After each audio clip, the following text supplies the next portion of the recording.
سلام، وقتتون بخیر. اکثر دوستانی که توی پیج ما هستن استاد هستن و ما ازشون درس یاد میگیریم. این مطلب برای دوستانی که حالا جدیداً وارد این حرفه شدن می‌خواستم توضیح بدم که پایه‌های یا چرخنده جک سوپر جک یا راجر رو به چه صورتی جمع بکنم و ترتیبشون به چه صورتیه. پایه اول این پایه است که با گیربکس درگیر میشه. چرخنده سری اول چرخنده فلزی هستن که به این شکل روش میمونن.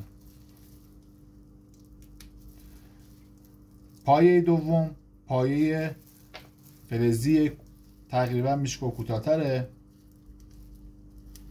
که باز به این شکل روی میمونه و چرخنده سری دوم چرخنده بلندتر هستن، یعنی تفلونیاشون دو سری دارن، بلند و کوتاه.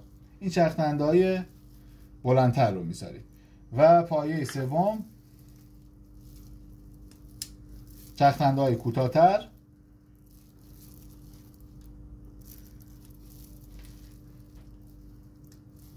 و این وارد هزار خال میشه. وقتی وارد هزار خال شد این میلم به این صورت داخل این قرار میگیره.